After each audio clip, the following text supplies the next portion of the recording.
Pues buenas noches, tengan todos ustedes, estimados médicos que nos acompañan de todas partes del país y de muchos otros países también, que suelen estar con nosotros muy puntuales en estas sesiones semanales.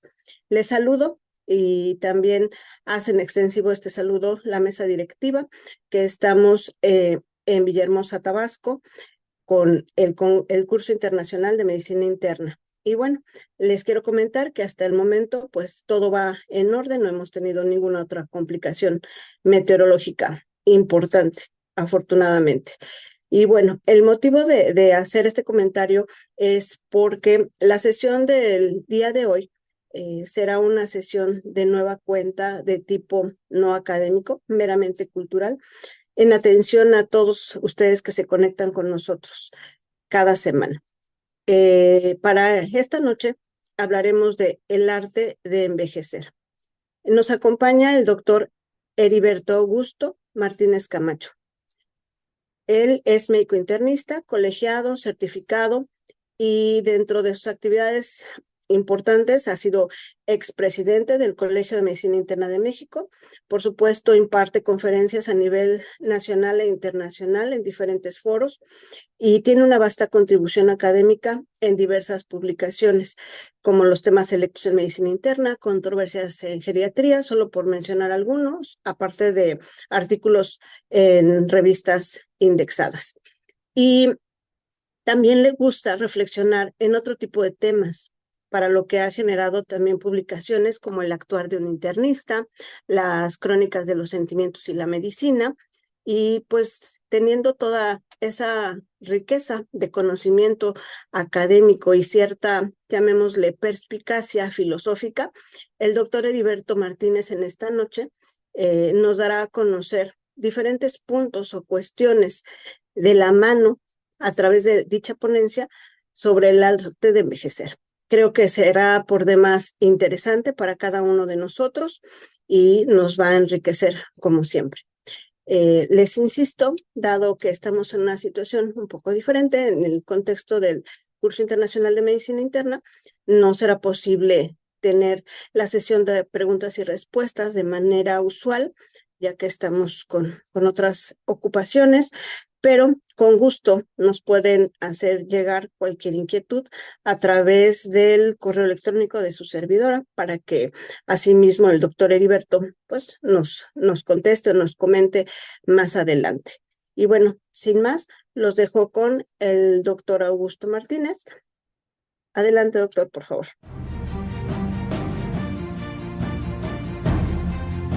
El arte de envejecer. ¿Qué es envejecer?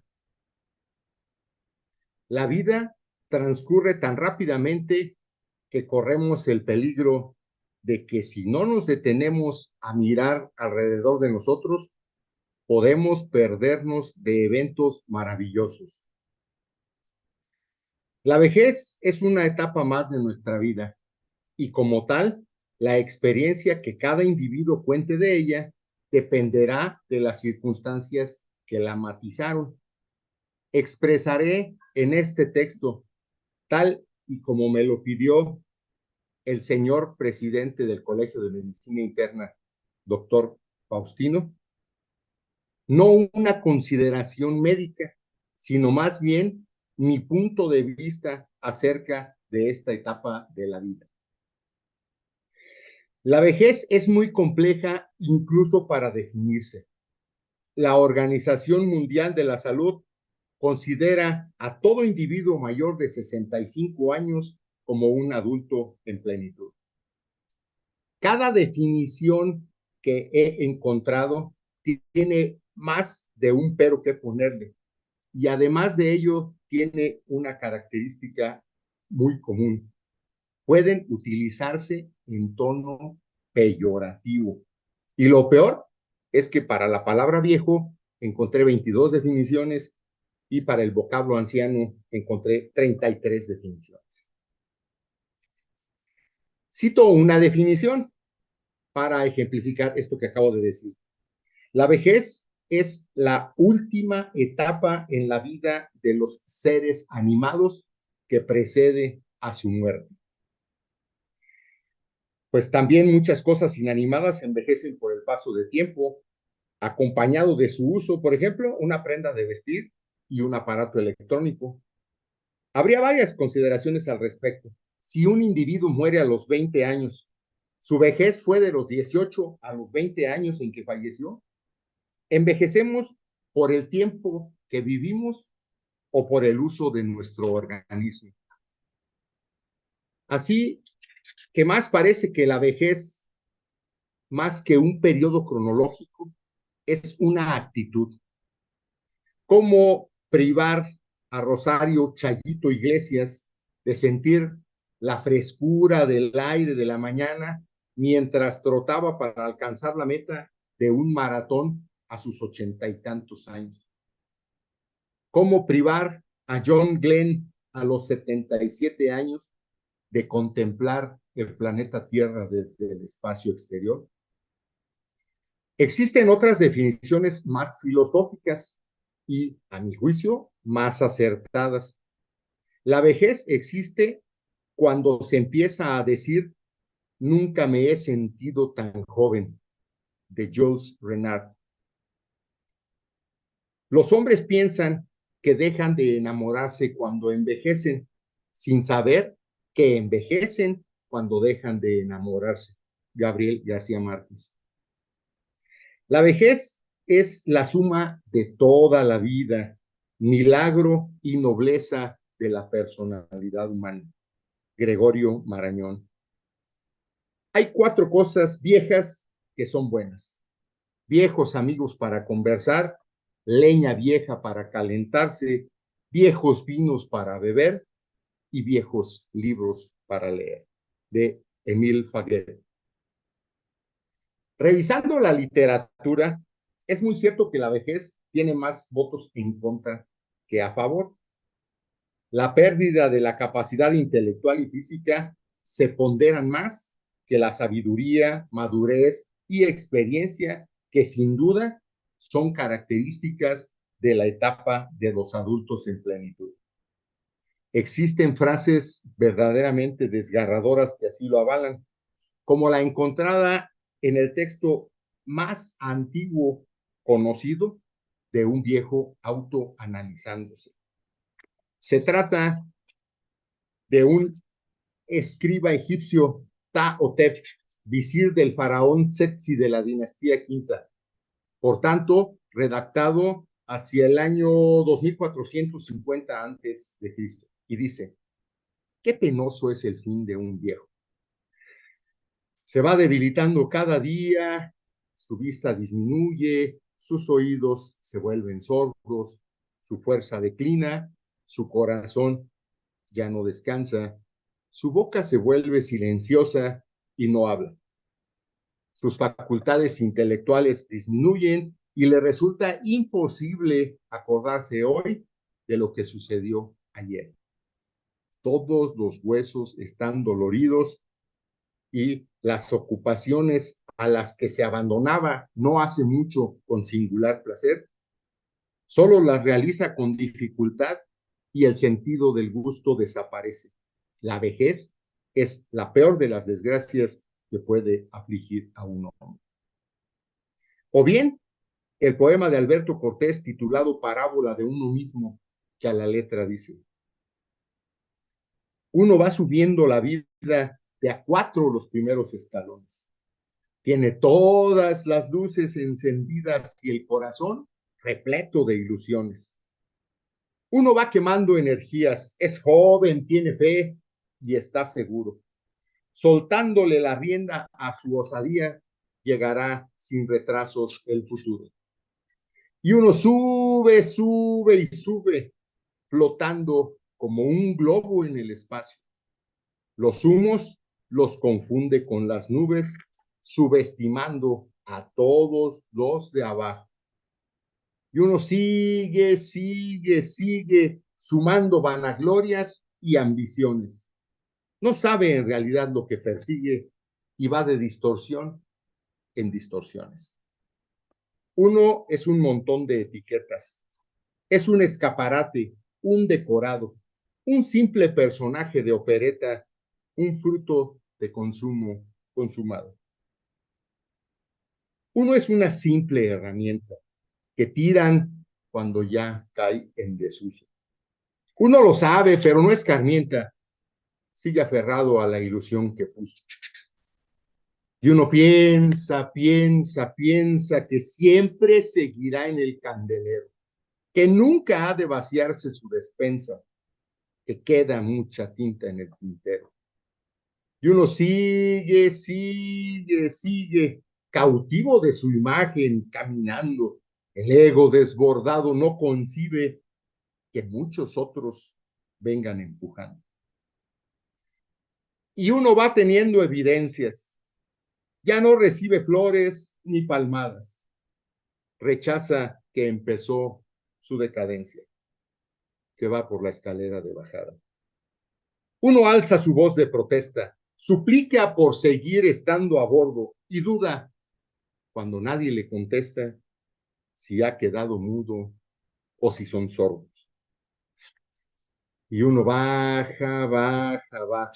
No quiere, por orgullo, lamentarse, que ya no es quien baraja la baraja, ni se ha guardado un as para jugarse. Y uno baja, desciende lentamente hacia el olvido. Hay algo en su balance que no encaja, lo que ha querido ser y que no ha sido. Uno queda solo en la mesa, migando su pasado amargamente. Le cuesta confesar que ha sido presa de un canto de sirenas permanente. Y uno es una isla desierta, un médano en el mar, un espejismo. Empieza por abrir todas las puertas y termina a solas con sí mismo. Sin embargo, estoy convencido de que, al igual que la infancia, adolescencia y la edad adulta, el estado del individuo en la vejez mucho dependerá de las circunstancias que rodeen su vida en particular y el estado anímico que en su momento estemos enfrentando. De ahí que el mismo cantautor y filósofo argentino que tan amargo poema escribiera pueda, en contraparte, mostrarse completamente optimista ante el paso de la vida en la siguiente composición literaria. Siempre hay algo más que esperar de la vida. Siempre hay algo más en alguna medida. Para bien o mal, siempre hay algo más. Hay a quien curar una herida. Siempre hay algo más que cerrar los postigos. Alguien que al azar necesita un amigo. Hay para elegir cosas que sentir, dar o recibir un abrigo. Más, siempre hay algo más, alguien o algo más en cualquier esquina. Siempre hay algo más, rosas para dar en lugar de espinas. Siempre hay algo más, algo que salvar de cualquier fracaso. Más, siempre hay algo más, piedras que quitar antes de un mal paso. Siempre hay algo más que contar las caídas, algo a rescatar de una causa perdida. Hay en qué creer, algo que aprender, luces que tener encendidas. Siempre hay algo más. Hay para empezar nuevas andaduras. Siempre hay algo más. Hay donde buscar nuevas aventuras. Siempre hay algo más que la adversidad, que la mala suerte. Siempre hay algo más allá de la propia muerte. Otro ejemplo sería el de la poetisa Gioconda Belli, quien escribe: cuando yo llegue a vieja, si es que llego, y me mira al espejo y cuente mis arrugas como una delicada orografía en mi distendida piel, cuando pueda contar las marcas que han dejado las lágrimas y las preocupaciones, y ya mi cuerpo responda despacio a mis deseos, cuando vea mi vida envuelta en venas azules, en profundas ojeras, y suelte blanca mi cabellera para dormirme temprano como corresponde, cuando vengan mis nietos a sentarse sobre mis rodillas, enmohecidas por el paso de muchos inviernos, sé que todavía mi corazón estará rebelde, tic-taqueando, y las dudas y los anchos horizontes también saludarán a mis mañanas. Quino, de plano, propone una antinaturaleza y recomienda que nuestra vida fuera al revés, o sea, que se debería de empezar muriendo, y así ese trauma está superado. Luego te despiertas en una residencia de retiro, mejorando cada día, día a día. Después te echan de la residencia porque estás muy bien y lo primero que haces es cobrar tu pensión. Luego, en tu primer día de trabajo, te dan un reloj de oro. Trabajas 40 años hasta que seas bastante joven como para disfrutar del retiro de la vida laboral. Entonces, te vas de fiesta en fiesta, bebes, practicas el sexo y te preparas para empezar a estudiar. Luego empiezas el colegio jugando con tus amigos, sin ningún tipo de obligación hasta que seas un bebé. Los últimos 9 meses los pasas flotando, tranquilo, con calefacción central, room service y al final abandonas este mundo en un orgasmo. Lo cierto es que no es para tanto, pese a que en la historia la relevancia de la participación de los ancianos ha dependido de la voluntad de los jóvenes o de mandato divino. Algunos les han conferido gran preponderancia a la participación de la gente mayor, en tanto que otros lo han relegado. Sin embargo, actualmente existe un grupo considerablemente numeroso de adultos en plenitud, no muy dispuestos a continuar con esa sumisión histórica, pues en un entorno de cada vez más conciencia de los diferentes derechos de los grupos sociales y el reclamo de los mismos, requiere que cada grupo abogue por sus derechos e incluso radicalice sus reclamos. Ejemplo de ello hay bastantes en la historia. La raza negra, las mujeres, que se han organizado para afianzar su independencia y luchar por sus derechos.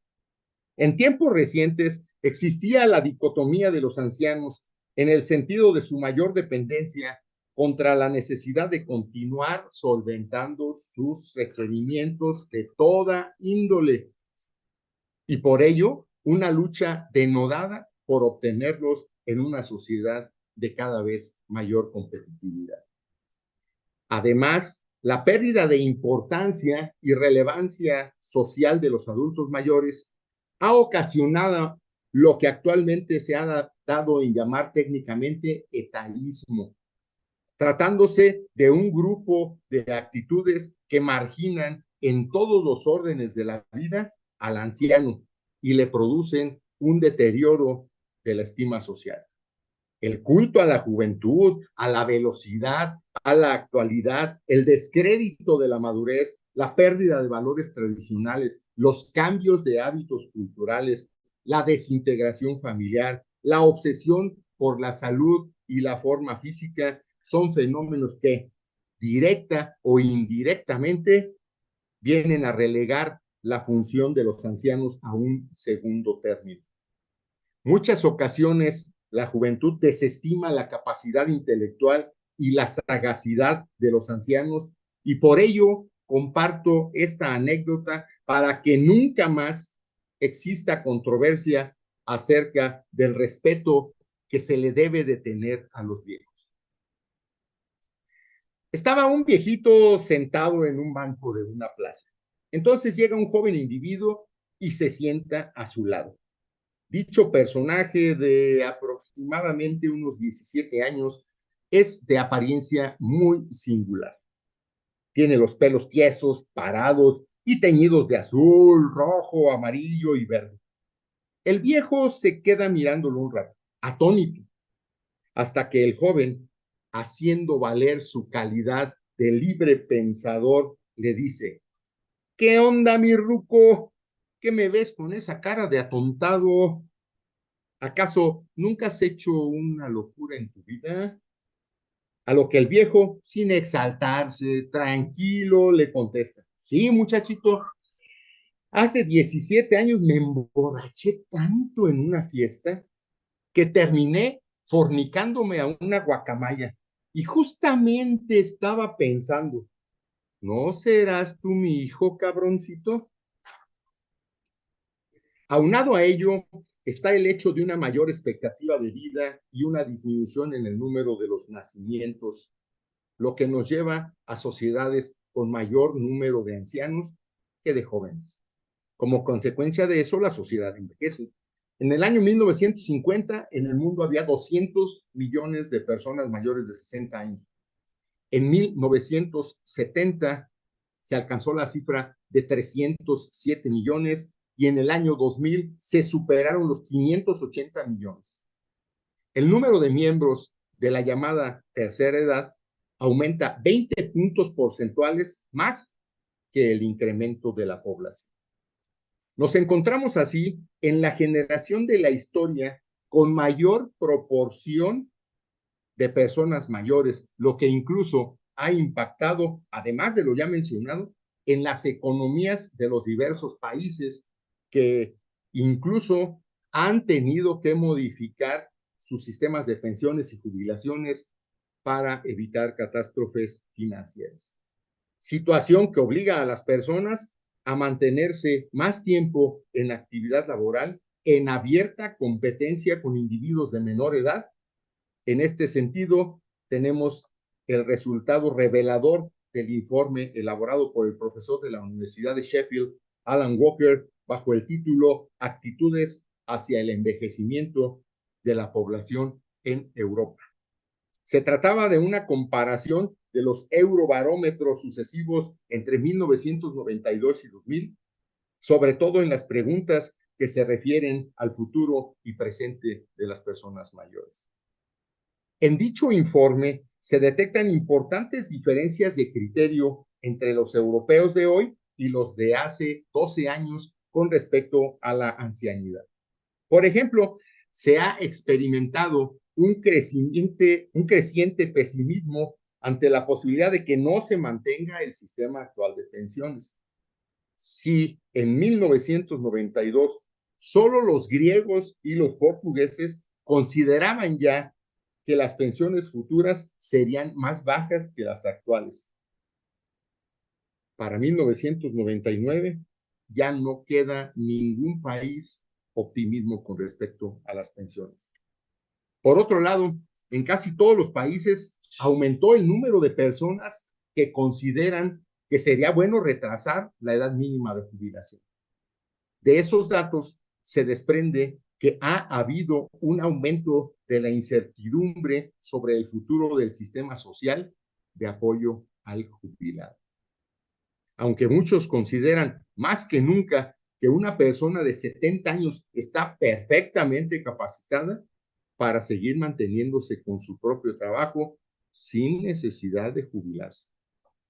En nuestro país se dieron ya las modificaciones legislativas que ajustan los sistemas de pensiones y jubilaciones, obligando a los trabajadores a un periodo más prolongado de vida laboral.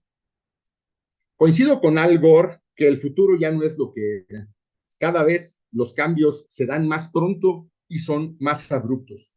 Diariamente hay más individuos y nuestra sociedad se torna más competitiva, de manera tal que no podemos darnos el lujo de vivir una vejez tradicional, entrecomillado. Las personas deberemos de prepararnos para una etapa de la vejez con una nueva visión, definición y características. Los médicos deberemos de estar preparados para asumir nuestro liderazgo social y encabezar los cambios sanitarios que se necesiten para que la población tenga la base que sustente una etapa terminal de la vida lo más autosuficiente y competitiva posible. Es decir, tendremos no solo que prepararnos para la muerte, sino asegurarnos de estar lo suficientemente vivos para poder morirnos.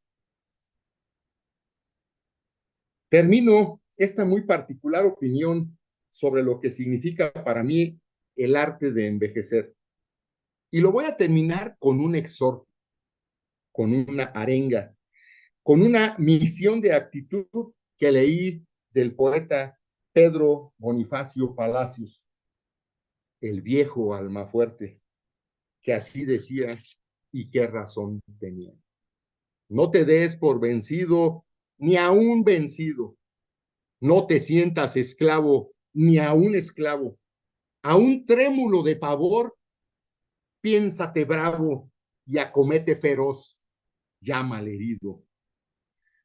Ten el tesón del clavo enmohecido, que aún viejo y ruin vuelve a ser clavo, y no la tremenda estupidez del pavo que amaina su plumaje al primer día. Procede como Dios, que nunca llora, o como Lucifer, que nunca reza, o como el robledal, cuya grandeza necesita del agua y no la implora, que muerda y vocifere vengadora, ya rodando en el polvo tu cabeza. Muchas gracias.